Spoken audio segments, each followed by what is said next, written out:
নায়কের গানটা একটু বলেন তো দাদি। এই নায়কের গানটা এই বয়সে আমার কেমন একটা লাগছে, কিন্তু 37 বছর আগের লেখা গান। কিন্তু তখন আমার স্বামী ছিল।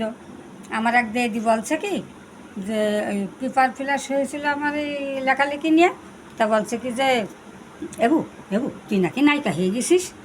তা আমি তখন আর ফিরে ধরলাম না, মনে করলাম যে ও যা বুঝছে তাই বলছে যে একটা লেখকের মূল্য আর একটা নায়িকার মূল্য, তুই নাকি ঢাকায় চলে যাচ্ছিস।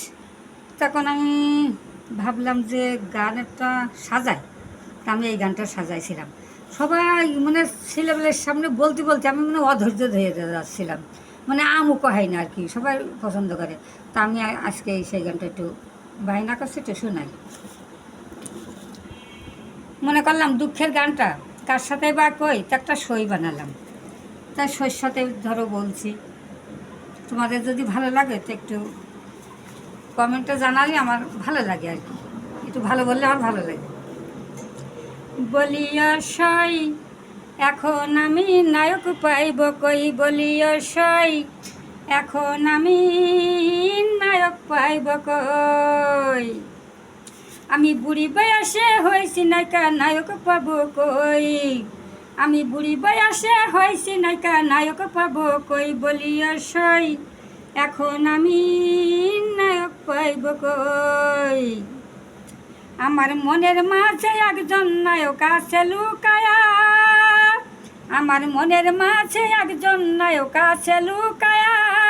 মুখে আনতে শরম লাগে কি করে যে কই, মুখে আনতে শরম লাগে কি করে যে কই। বলিয়া সই এখন আমি নায়ক পাইব কই। আমি গায়ে ঘেনা নাচতে পারি, সুর আছে তাই গাইতে পারি। আমি গায়ে ঘেনা নাচতে পারি, সুর আছে তাই গাইতে পারি। নায়ক আমার অনেক মোটা, নাচতে পারে না, সুর নাই তাই গাইতেও পারে না। এ দুঃখের কথাই আমি কার সাথে যে কই। বলিয়া সই এখন আমি নায়ক পাইব কই। বলিয়া সই এখন আমি নায়ক পাইব কই। আমি বুড়ি বয়সে হয়েছি নায়িকা, নায়ক পাব কই। আমি বুড়ি বয়সে হয়েছি নায়িকা, নায়ক পাব কই। বলিয়া সই এখন আমি নায়ক পাইব কই। বলিয়া সই এখন আমি নায়ক পাইব কই।